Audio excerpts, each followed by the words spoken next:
Hey everybody, Captain C.A. Richardson here with FlatsClass YouTube. Welcome back to our channel. This is the channel where you come to learn how to catch fish, inshore fish in particular. But today we're going to talk about a hybrid fish. We're going to talk about cobia. You can catch them offshore, you can catch them inshore. In fact, their range is very widespread. But one of my favorite places to catch them is right here in Pasco County, Florida's Sports Coast. And that's where I'm going to send you right now. And when you come back, we're going to talk cobia.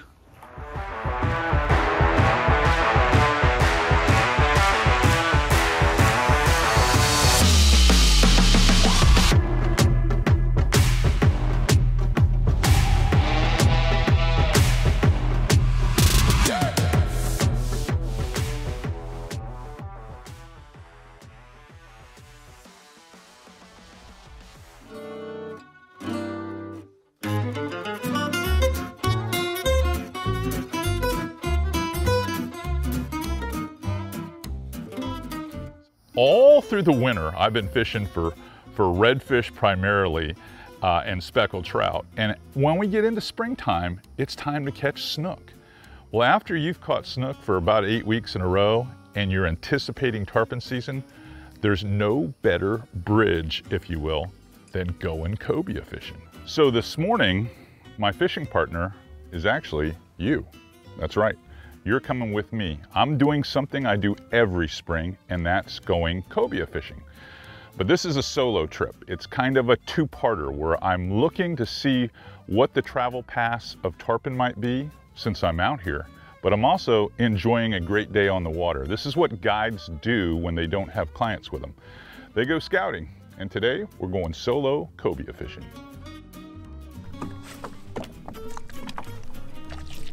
Got him! Nice cobe. Picked them right off that ray.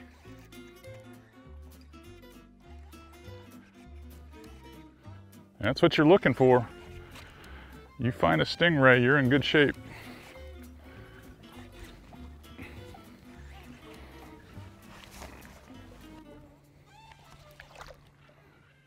He's pretty fresh to want to bring in my boat.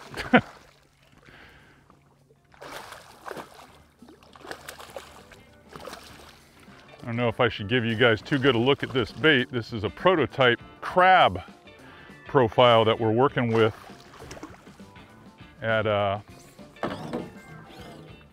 Z-Man. But he did not refuse it, that's for sure.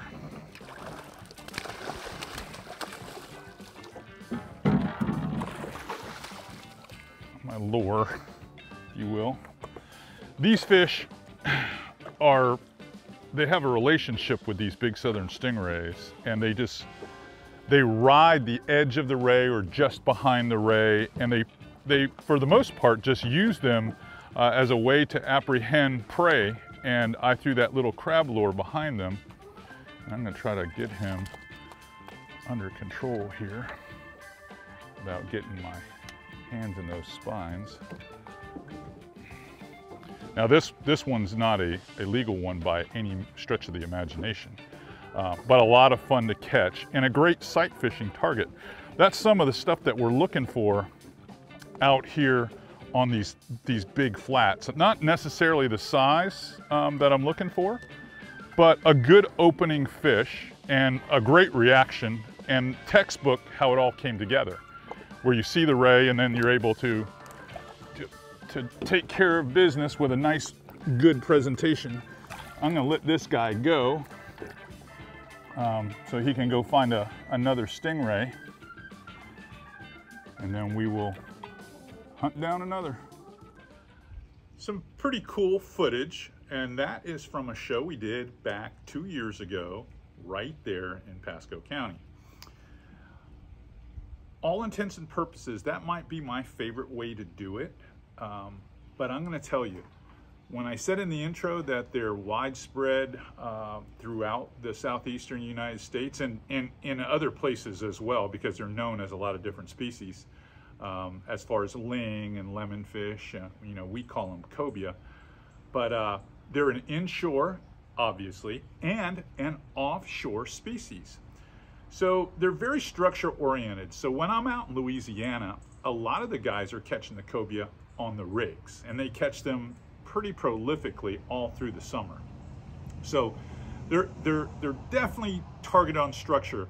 In Tampa Bay, when I guided there for, I don't know, probably 20 plus years, we caught them all the time on the markers, on the range markers. We caught them on some of the cans in the shipping channel. We caught them at the bridges. Just seems like cobia were always available. We even caught them at the power plants where they sought out that warm water refuge around Anclote and some of the plants that line Tampa Bay. They are a very fast growing fish. And I will tell you, I can remember every year in the panhandle of Florida, you'd hear someone catching one close to 100 pounds. But, you know, there are many of them that have been caught over the years that are well over 100 pounds. Now, their diet. A lot of people say, you know, I've caught them on everything. Fish, scraps, this, that, and the other thing. Because of where I fish, I do a lot better on minnow patterns with artificials. And you've seen the shows in the past where I've done them with Flip Palette, I've done them with Lisa Fitzgerald, where we've targeted cobia with plugs, with bucktail jigs, but soft plastics that represent eels, jerk shads work really good, crabs, you know, you saw the fake crab in that particular spot there, but that's what their diet is: crabs, eels, pinfish, threadfins. And I'm going to tell you, they're pretty much an omnivore. They eat everything. I was out with a friend one time, and we were just trying to catch a shark, and he had caught a catfish, cut the fins off it, cut the head, broke it in half, and threw it out there, and caught one of the biggest cobias of his life on a catfish, on half a catfish. So if I have to pick, or you guys nailed me down to my favorite time of year to do it, I like doing it in the springtime. And I like the springtime, especially on the sports coast there in Pasco, because we have a lot of bluebird days. So my sight fishing is absolutely optimum. I mean, it totally the best time to do it. You don't have a lot of the clouds that you have in the summertime. You're not dealing with thunderstorms. In between the fronts, you have a lot of bluebird days, which offers some pretty phenomenal sight fishing. Now I'm going to send you back to some more action. And then when we come back, I'm going to show you one of the rods that I like to use for inshore cobia fishing.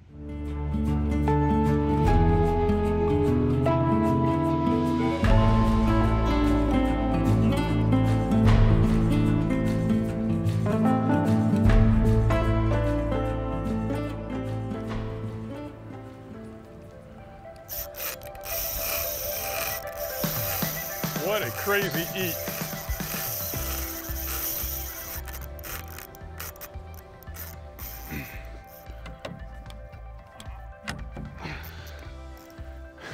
It's always fun to be solo cobia guy, you know?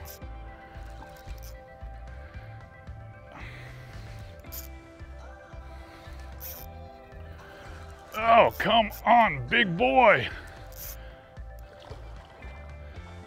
Big boy.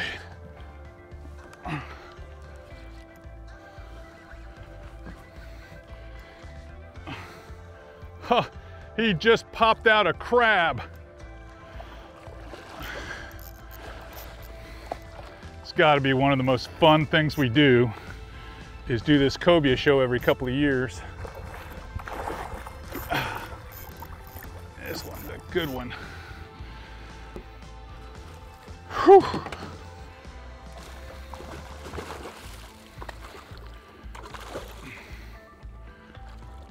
I mean a toad here.